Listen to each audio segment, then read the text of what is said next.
Olá, seja bem-vindo ao meu curso sobre como a psicologia do esporte pode ajudar vocês, treinadores esportivos, ou se você é psicólogo ou psicóloga, como que a psicologia também, como que vocês, como psicólogos, podem ajudar os treinadores esportivos. Essa primeira aula é para mostrar para vocês um pouquinho da minha trajetória, falar um pouquinho de onde eu estou falando, quem sou eu, se você não me conhece ainda, não fez os meus cursos ainda. Explicar um pouquinho quais são os objetivos do curso para você ver se é isso mesmo que você quer, se ele se aplica às suas necessidades e falar um pouco sobre o programa do curso, como eu pensei em organizar esse curso para você, tá? Então vamos lá, vamos começar falando um pouquinho sobre mim. Eu sou psicóloga clínica e do esporte, me formei em final de 2004 na UERJ, na Universidade do Estado do Rio de Janeiro. E desde então, desde até antes, né, da graduação, comecei a trabalhar nessas duas vertentes, tanto na psicologia clínica, que é quando a gente trabalha em consultório, atendendo, né, pessoas com demandas de consultório, não vou dizer com doenças, com transtornos, não necessariamente, mas consultório, e no esporte. E aí eu construí toda a minha trajetória, vou falar um pouquinho mais aqui, né, da psicologia do esporte, porque é o que interessa mais aqui, toda a minha trajetória na área do esporte, na área teórica do esporte e também na parte prática, principalmente de 2010 a 2018, 2017, na Marinha do Brasil. Que durante esse tempo todo, 8 a 9 anos, eu trabalhei com esporte de alto rendimento lá, principalmente, com várias modalidades, enfim, desenvolvendo um trabalho prático grande na psicologia do esporte, e atualmente eu estou só na clínica, porque o psicólogo do esporte também pode atender clinicamente os atletas, né? Então eu também recebo em consultório alguns atletas com essa demanda específica do esporte, mas no consultório, tá? Nessa trajetória toda, eu fiz o meu mestrado e meu doutorado em psicologia social, porque a gente ainda não tem pós-graduação estrito sensu em psicologia do esporte especificamente. Então, geralmente a gente vai para outras áreas, seja psicologia, psicologia social, educação física, para falar de esporte. Então, tanto no meu mestrado quanto no meu doutorado, eu trabalhei com temas de psicologia do esporte. No mestrado foi sobre mulheres e atividade física, investigando uma academia, acho que nem existe mais, aquelas academias de circuito de 30 minutos só para mulheres. E no meu doutorado foi da parte histórica, porque eu também sempre trabalhei com história da psicologia. Na parte histórica, sobre uma instituição importante na psicologia, que é o ISOP, o Instituto de Seleção e Orientação Profissional, e o início da psicologia do esporte aqui no Brasil, com vários profissionais lá, inclusive o segundo psicólogo que trabalhou com a Seleção Brasileira de Futebol, que é o Ataíde Ribeiro da Silva. O primeiro foi o João Carvalhais, que é bem conhecido, e o segundo o Ataíde Ribeiro da Silva, que foi indicado pelo ISOP. Então essas foram as minhas duas contribuições, principais contribuições acadêmicas, né, em termos de mestrado e doutorado na área do esporte. Também trabalhei de 2008 até 2010, 11 mais ou menos, no Conselho Regional de Psicologia. A gente implementou, porque não era só eu, implementou na época era um grupo de trabalho, né, de psicologia do esporte lá no Conselho. Saí na época em que eu estive na Marinha, voltei recentemente e hoje eu faço parte do núcleo de psicologia do esporte do Conselho Regional de Psicologia do Rio de Janeiro. Também nessa trajetória toda faço parte da Abrapesp, né? Já fiz parte da gestão da Abrapesp, atualmente só como membro mesmo, Associação Brasileira de Psicologia do Esporte. Como membro eu não coloquei aqui, mas também da ASOPERJ, que é a Associação de Psicologia do Esporte do Rio de Janeiro, e da ANPEP. Eu fiz questão de colocar a ANPEP aqui, porque eu falei do mestrado e doutorado em Psicologia do Esporte, que a gente não tem ainda, e a ANPEP é a Associação Nacional de Pesquisa e Pós-Graduação em Psicologia. E seu congresso é um congresso que reúne grupos de trabalho em diversas áreas. E eu, felizmente, pude fazer parte do primeiro grupo de trabalho, se eu não me engano, foi em 2015, porque só então nós conseguimos um número mínimo de mestres, doutores ou mestrandos e doutorandos na área de psicologia do esporte. Então está caminhando, acho que em breve a gente consegue uma pós-graduação estrito sensu nessa área também. Também tenho vários artigos e trabalhos em congressos, vários artigos e capítulos de livros sobre psicologia do esporte e trabalhos em congressos também sobre essa atuação, tanto como congressista, né, quanto como convidada. E tenho cursos na Educafit e na Educapsi, né? Educafit, a plataforma aqui voltada mais para o pessoal da educação física, da área do esporte, e a EducaPsi voltada para o pessoal da psicologia especificamente. Então tem lá meus cursos, se você não assistiu ainda, assista. Tem curso de introdução à psicologia do esporte, curso de psicologia nas lesões, enfim, e vários outros estão vindo aí. Dependendo de quando você vai assistir esse vídeo, já teremos outros aí também, tá? Então vamos falar um pouquinho do curso em si. Como que eu estou pensando nesse curso? Primeiro falar dos objetivos, os objetivos gerais que eu pensei aqui para mostrar para vocês e para você poder avaliar se o curso vai te atender. Apresentar a treinadores e psicólogos como a psicologia do esporte pode ajudar os treinadores esportivos, tá? Eu estou falando então de treinadores esportivos, eu vou falar disso também quando eu falar de público-alvo. O meu foco aqui é o alto rendimento, e os treinadores de equipes amadoras, né, de iniciação esportiva, que trabalham também com crianças, mas mais para essa área de esporte, tá? De treino esportivo. Pode ser coletivo, individual, mas mais esportivo. Então, apresentar a vocês o que é a psicologia do esporte, para quem não sabe ainda, o que é a psicologia do esporte, como que a gente pode usar ferramentas tanto de trabalho junto, interdisciplinar, quanto como vocês nos livros e cursos de psicologia do esporte podem absorver, né, conteúdo com relação ao trabalho de vocês, enfim, o que a psicologia tem a oferecer, a psicologia e os psicólogos têm a oferecer para o treinador esportivo.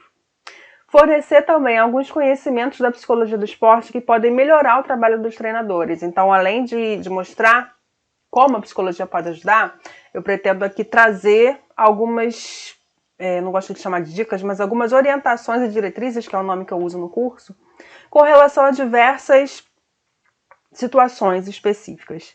Não vou nunca esgotar, porque as situações são as mais diversas possíveis, né? Vocês sabem disso, que às vezes acontece uma coisa do nada que a gente não espera. Então eu não tenho como zerar todas as possibilidades aqui.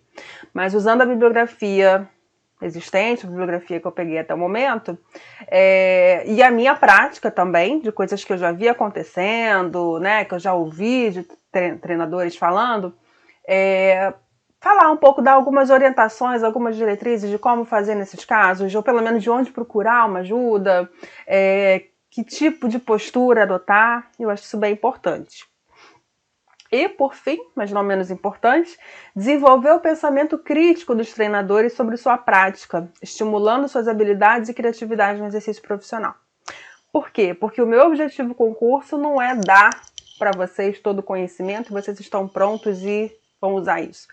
É dar, sim, bastante conhecimento, mas que vocês possam começar a desenvolver um olhar crítico, um olhar com outro ponto de vista, de como que eu posso usar aquela competência, como que eu posso usar aquilo que a Adriana falou no curso, adaptando aqui para o meu público, né? Então a minha ideia é que vocês possam pegar esse conhecimento e ampliar e adaptar a prática de vocês e poder desenvolver, inclusive criticamente. A gente vai falar aqui um pouquinho também da própria formação, né, do profissional de educação física, do treinador, enfim, para a gente poder pensar e para vocês poderem expandir suas habilidades aí.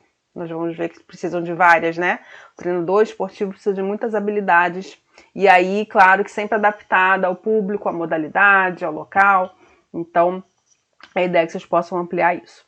O público-alvo do curso: treinadores esportivos, com ênfase em alto rendimento, como eu falei, englobando esporte amador com crianças e adolescentes. No finalzinho do curso eu vou mostrar para vocês o programa. No finalzinho do curso a gente vai falar um pouquinho mais especificamente de jovens, né, de crianças e adolescentes. Eu sou personal. Eu trabalho com academia, enfim, eu trabalho com reabilitação. Eu posso fazer o curso? Pode, conhecimento não quer demais. Com certeza, muitos dos conhecimentos que eu vou falar aqui vão poder ser adaptados e aplicados a um aluno de academia, ou mesmo ao esporte, né, adaptado, que não é o meu foco aqui. Mas eu não vou falar, sempre que possível eu lembrar, eu vou falar para vocês aqui. E aí como é que você pode adaptar isso, por exemplo, numa academia? Mas o meu foco não é esse, tá? Então, que fique claro aqui. Conforme for, depois a gente até pode fazer um curso também sobre isso especificamente, se for do interesse dos alunos. Mas nesse momento específico é sobre o esporte. E psicólogos e psicólogas também, que estão na área já do esporte, ou que estão querendo começar na área do esporte, porque a gente tem uma formação muito ainda muito defasada, né, muito rudimentar na área de esporte. E muitas vezes o psicólogo se forma sem ter tido psicologia do esporte na faculdade, sem ter tido contato com isso na faculdade, ou um contato muito rudimentar ainda, e tem a oportunidade de trabalho, vai e acaba às vezes sem muitas ferramentas. Então a ideia é que com esse curso vocês também possam conhecer, inclusive para passar esse conhecimento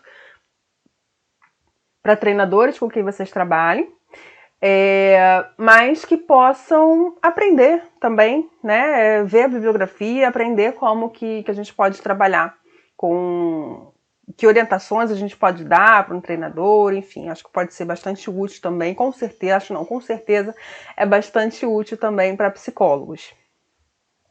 E aí, então, o conteúdo do curso vai ser esse, tá? Resumidamente, a gente vai começar falando sobre o treinador esportivo, quem é essa pessoa, onde vive, que come, né? Quem é, que características constituem o treinador esportivo? Que competências, né, ele precisa desenvolver e falar um pouquinho sobre a formação também, que assim como na psicologia, a gente também tem diversos problemas na formação do treinador esportivo, né? E não só na formação, mas na característica mesmo do trabalho, né? Então nós vamos falar sobre essas características, sobre dificuldades, e é claro que vocês depois podem falar muito mais do que eu, né? Eu vou falar aqui do âmbito geral, e vou focar uma boa parte do curso no conceito de competências, tá? São 6 competências que a gente vai ver aí daqui a pouquinho, eu vou falar sobre elas. Então eu vou focar bastante nessas competências que já vão dar um embasamento grande sobre como a gente pode ajudar o treinador esportivo. Depois a gente vai falar sobre como acontece a ajuda psicológica ao treinador. O que é a psicologia do esporte? De que maneira a psicologia do esporte pode ajudar? Teoricamente, na prática, ajudando com atletas, ajudando o próprio treinador. Então a gente vai ver bastante isso também, que ferramentas vocês podem esperar da psicologia e do psicólogo. E aí sim o conceito que eu falei para vocês de competências, que tá num livrinho, num e-book que eu vou disponibilizar para vocês. Ele é gratuito, ele é para isso mesmo, para divulgação, tá? Pedagógica. Cadernos do Treinador, que depois durante a aula eu passo para vocês também, explico melhor, mas que são essas 6 competências: compreender o contexto, planejar práticas, construir relações, conduzir treinos e competições, avaliar ações e aprender a refletir. Então uma boa parte do curso aí também eu vou ficar falando sobre essas competências, explicar para vocês como são e como desenvolver e que ferramentas a gente pode usar também. Depois eu vou passar para algumas atitudes em situações específicas, algumas orientações para técnicos, com base também em bibliografia, principalmente. Como eu falei, não tem como esgotar todas as situações, né? Mas com base em alguns construtos, em alguns conceitos da psicologia do esporte, do fenômeno esportivo, como que o técnico pode fazer em situações, por exemplo, para aumentar a coesão do grupo, para lidar com motivação, desmotivação de atleta, em situações de estresse, em situações em que o atleta está com medo de errar, em que está com pouca autoconfiança, muita agressividade, questões de atenção e concentração para algumas modalidades, principalmente, são muito mais importantes, né? Muito mais utilizadas. Então, algumas ferramentas para algumas dessas situações, essas e algumas pouquinhas outras, que a gente vai ver. Depois, de uma maneira mais geral, fechando aí esse pacote, algumas orientações e diretrizes comportamentais em geral do que o técnico pode fazer em termos de comunicação, de postura, de como se colocar, de como gerenciar questões ali no âmbito esportivo. Vamos falar sobre preleção, porque na minha prática, e de pessoas que eu conheço também, né, psicólogos do esporte que eu conheço, a gente vê muitos problemas, muitos erros em preleções. Uma boa preleção faz toda a diferença. Então, caracterizar a preleção e falar dos principais características, os principais elementos que uma preleção precisa ter e o que não pode ter, o que não deve ter, né? Orientar um pouquinho como montar uma boa preleção. E por fim, como eu falei lá no início, falar um pouquinho do desenvolvimento positivo de jovens, que também é uma cartilha desse núcleo, eu vou falar um pouquinho melhor, né, para vocês. Do mesmo que fez o Cadernos do Treinador, essa cartilha é também sobre desenvolvimento positivo de jovens, não só elementos da cartilha, mas que vão também embasar bastante aí do conteúdo do curso, que é falar de como trabalhar com crianças, adolescentes e, na minha concepção, uma concepção mais moderna de psicologia do esporte, isso é para todo mundo, mesmo para atleta de alto rendimento, para além do esporte, para além do rendimento, mas trabalhar vida, trabalhar cidadania, trabalhar habilidades para a vida. Essa é a concepção que a gente tem hoje, né, em psicologia do esporte, assim, ainda mais do que no Brasil, mais consistente, tá? Então essa é a proposta do curso, espero que atenda às suas expectativas, espero que você esteja animado, estimulado aí a ver as próximas aulas. E a gente vai caminhando, conforme as aulas forem caminhando, eu vou passando as informações para vocês, bibliografia, tanto aqui no vídeo, quanto deixando para vocês também na plataforma indicações de bibliografia também, e aberta ao diálogo sempre que vocês precisarem, mandar perguntas, comentários, para a gente também discutir, que eu acho que enriquece muito o curso, né, quando vocês conseguem conversar com o professor. Tá bom? Então vamos lá, até a próxima, até, na verdade, a primeira aula, né, eu espero você.